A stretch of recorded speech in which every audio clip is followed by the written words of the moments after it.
Welcome back to Full Anime Recapped. The story begins when we see someone floating through an odd space, tired and in pain but afraid to take one step further into the light.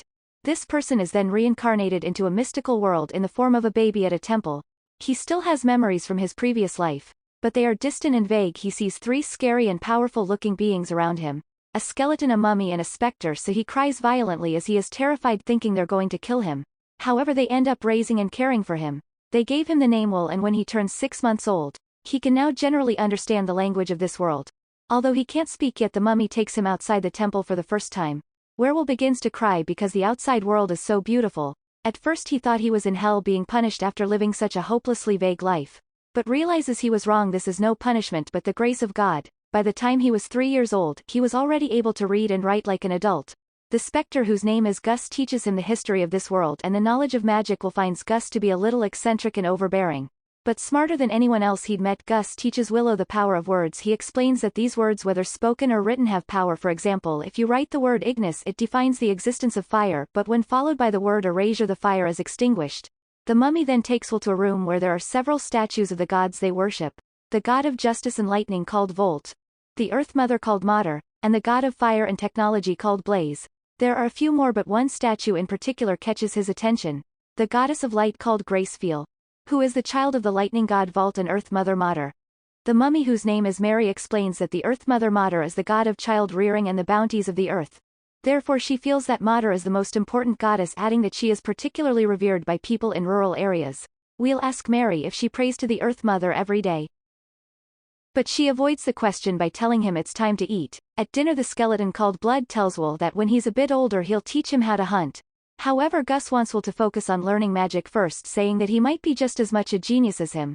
Blood unruly says, what if he grows up to be an old miser with an oversized brain like you? Will acknowledges that Blood looks scary, but likes him because he keeps things lively and friendly.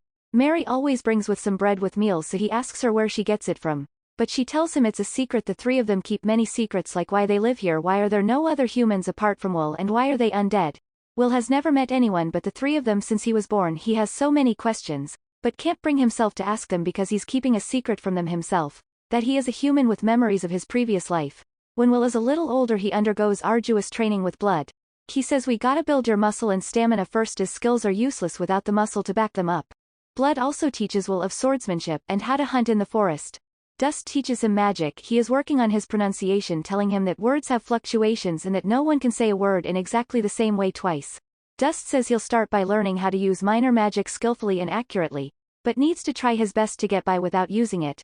Will asks him how to, which Gus says money. Will asks how a ghost can be such a money worshipper, but Gus says that money is important as it is what drives this world. He says with the power of money you can solve anything without magic, and goes into a fit of excitement thinking about counting gold coins. Mary teaches Willow the knowledge of other races. She tells him that the three of them used to be humans, but before they died they clung to powerful emotions that led them to form a contract with the god of the undead. The next day, Blood tells Will it's time he started some real-life training, as he's almost 8 years old. Will says, if I take a hit with your ridiculous strength, I'm dead. Blood says he'll be fine and tests Will with a duel.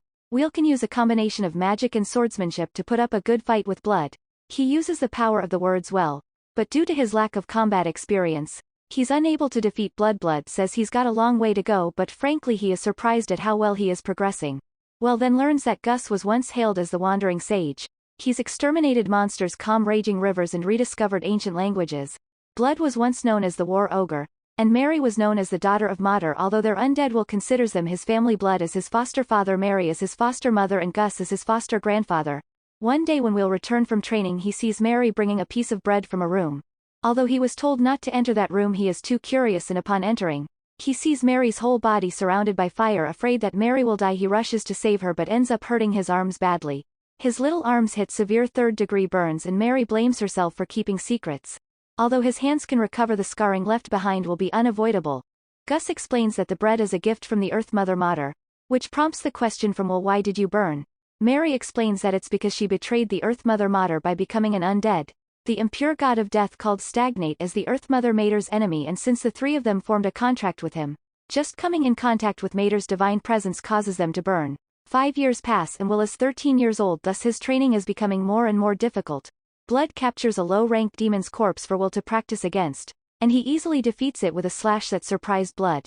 Blood decides to speed up his training by taking him to the ruined city where humans and dwarves used to reside, but now it's a dangerous place full of wandering undead. Blood leaves Will in a cave alone to test him. Several undead appear, however Will manages to defeat them all easily. He must now find the exit, but on the way he meets an undead Vasquez demon, which are stronger than any opponent he's faced as they're able to use magic too. Will consider slipping past it or even going another route, but thinks what Blood would do and bravely faces the Vraskus. The Vraskus demon attempts to use magic, but with the lessons Gus taught Will he is able to counter it and goes in for an attack with his sword. However, his sword broke upon impact, but his attack ended up killing the Vraskus anyway. Since Will's sword is done, he picks up the magic spear from the undead he just defeated, which was made by dwarves. Gus then appears with a blank expression on his face and uses his words to summon a golem to fight Will. However, Will defeats it with ease but is confused to why Gus is trying to kill him. Just as Will is about to kill Gus, he stops and says, "Hurting you would make me feel worse than dying myself." Gus then apologizes to Will and says he took that lesson a bit too far. Will is shocked that Gus is trying to pass it all off as a lesson, but doesn't say anything, and they return to the temple. Will notices Gus hadn't brought up the incident at the cave, and thinks there must be a reason why he won't talk about it. So he decides not to tell Blood or marry Gus, then has a private conversation with Will and tells him that Blood is going to challenge him to a serious duel. Gus wants Will to find a way to lose the duel in a way that Blood won't notice. Will wants to know why, but Gus won't give him an answer. Will becomes extremely frustrated with Gus and tells him that he can't help him with the duel, adding on the way out, "I'll pretend I didn't hear a word of what you just said." Will runs to the room with the statues of the gods, where Mary reveals that Blood worships the god of fire Blaze and Gus worships the wind god called Whirl. Blood swore to Blaze that he would train every day and grow strong. On the other hand, Mary told Mater that she would live in a way that would honor her. Mary tells Will that Gus swore to the wind god that he would do as he pleased and enjoy life, as he hates being bound by anything. Years later we see that Willow has grown quite a bit. It is the evening and he has just finished training with Blood. Blood brings some alcohol he made himself for them to drink, and after they get drunk together, Blood suggests they take a little peek at Mary while she's changing. While they're spying on her, Will trips and opens the door. Mary asks Blood what the hell he gave Will to drink, and Blood avoids it by saying, "We were just gonna have a little peek while you changed." Will says, "I told him we shouldn't." However, a rather unholy Mary slaps him into next week. The following day Blood intensely spars with Will. He is like a storm with his attacks, so Will is finding it hard to get in a strike without being hit. Will then pulls out an epic move using his shield to block Blood's sword so he can use it as a ramp to take him down. Just when Will was about to strike, Blood throws him away like a plastic bag. Will concedes and Blood says having no muscles really is a disadvantage.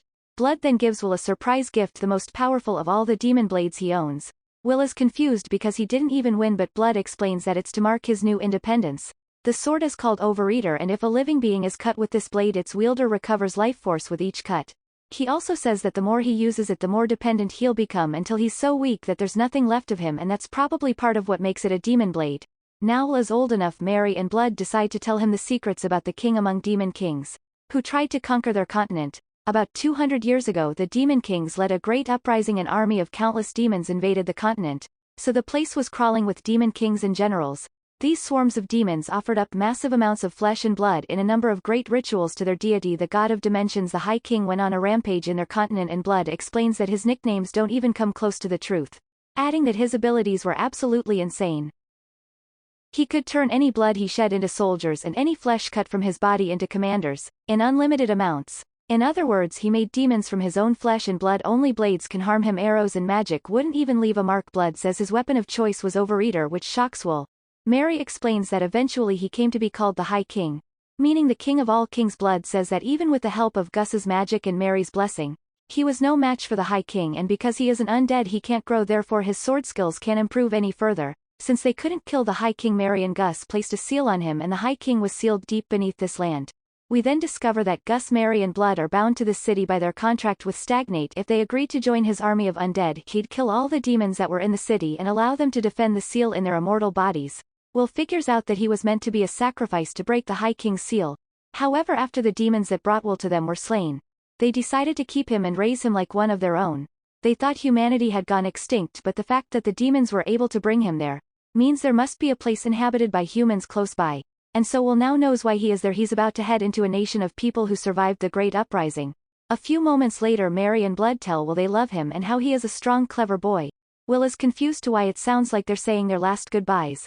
Then all of a sudden a demonic portal opens up in the sky, and out comes the infamous High King. He asks if they've said their farewells, as he's here to take the souls of Blood and Mary. Will is paralyzed so he can't even move, but just then Gus appears. He tells Will to take Blood and Mary and get out of here, declaring that he is going to stop the High King. Gus uses his strongest magic and gets rid of the High King, or so he thinks. Suddenly Gus is paralyzed by the High King along with Mary and Blood. We discover that the High King divided his strength into two bodies in case something like that happened. He leaves only Will and proposes a deal. If he joins his undead army, he will let him live in harmony forever with his undead family and gives him till evening to think about it. At night Will goes to see the High King to tell him his answer. Will bravely says, "I'm not giving you a single thing," so Stagnate summons his army of undead. Will impress his Stagnate with his abilities, so he stops his undead army and asks again if he would join him, as he's taken a liking to Will. He says, "I will welcome you as a general in my undead army," and cuts himself, telling Will to drink his blood. When it seems that Will is going to accept, he takes out the sword. Blood gave him an attack. Stagnate. However, the High King unleashes a demon snake that bites Will, and suddenly he is transported to a strange place, where it seems like he had been before. He finds the goddess of light, and in the end he makes a pact with her. That is, the goddess will give her protection and guidance so long as he does not forget his resolve. Upon waking, Stagnate is disappointed that he made an oath with Gracefeel, as he hoped will join his ranks. The undead attack Will, but they are no match for Overeater. Stagnate suddenly disappears using the cloud of dust, and Will is left wondering where he went. Graceful then appears and faces Will in the direction of the temple. Will then uses his Accelerate ability to get over there as soon as possible after realizing that the High King is after Blood and Mary. When Will arrives, the High King is just about to kill Blood. Will tries to stop him, but H knows he will not make it in time. But suddenly a goddess appears who Will doesn't recognize, and after saying goodbye he realizes that the Earth Mother never hated Mary for accepting Stagnate's deal. Mary starts to cry, and at that moment Stagnate casts a lightning spell at Will, but he stops it with his magic and takes advantage of this opportunity to charge with his sword and begins to hit Stagnate with a vicious flurry of attacks. Will ends up defeating the High King, and after we see him vanish completely, everyone is very excited and congratulates Will. However, when they're about to leave, Mary and Blood fall to the ground. They tell Will that since they lost their attachment and denied selling their souls to Stagnate, their time has come to an end. Will begins to cry and asks if there's anything he can do, as he doesn't want to lose them. However, they calm him down and tell him that there's nothing he can do, but they're proud of who he has become, and want him to stay on the right path. Will then begins to see pictures above their heads from when they were human. Then Gus arrives and the four of them enjoy their last moments together. After Blood and Mary die, the goddess takes their souls and they will go back into the cycle of death and rebirth. That's all for today's video. I hope you liked it, and stay tuned for more videos. Don't forget to subscribe and like the video for more content. Also leave a comment to tell us about your favorite anime.